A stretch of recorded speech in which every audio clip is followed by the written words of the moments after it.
और उत्तराखंड में विशेष विधानसभा का सत्र बुलाया गया, जहां पर महिला आरक्षण बिल गिरने के बाद भारतीय जनता पार्टी मुखर होकर सामने आई है। अपोजिशन के खिलाफ निंदा प्रस्ताव ला सकते हैं भारतीय जनता पार्टी की ओर से।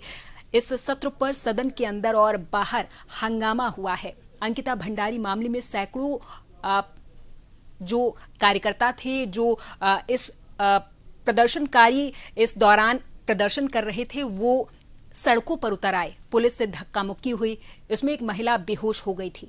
नारी शक्ति वंदन को समर्पित रहा है ये सत्र। एक दिन के लिए बुलाया गया था, जिसमें महिला सशक्तिकरण पर चर्चा हुई है।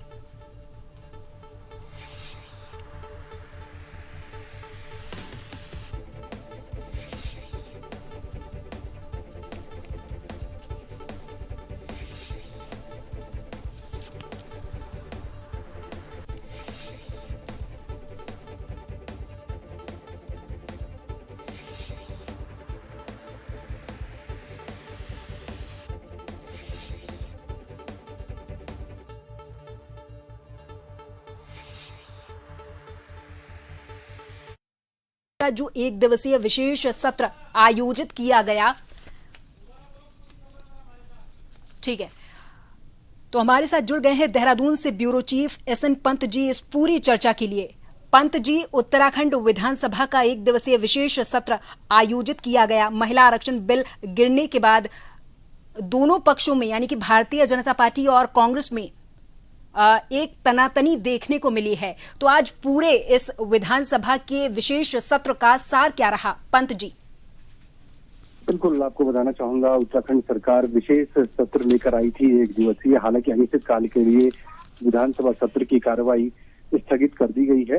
हालांकि इस दौरान चर्चा परिचर्चा हुई है, विपक्ष ने अपनी बात रखी है, साथ ही साथ कहा है कि आप 845 सांसदों पर क्यों फोकस करते हैं, लिहाजा आपको अभी वर्तमान में उत्तराखंड में 70 विधानसभा है, तो 70 में से अगर आप 35 सीट भी या 25 सीट भी अगर महिला प्रत्याशियों को देते हैं, नेताओं को देते हैं, तो उसी से ये समझा जाएगा कि आप नारी शक्ति बंधन बिल के पक्ष में हैं।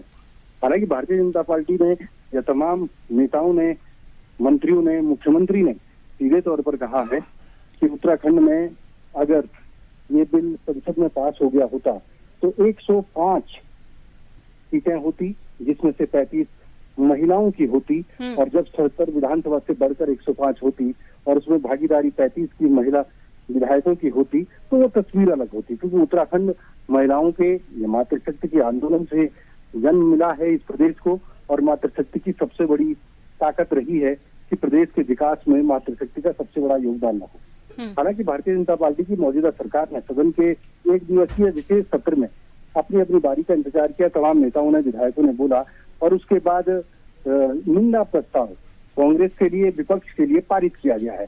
कुल मिलाकर के मकसद साफ था कि जनता के बीच में ये बताना था कि संसद में बिल क्यों गिरा।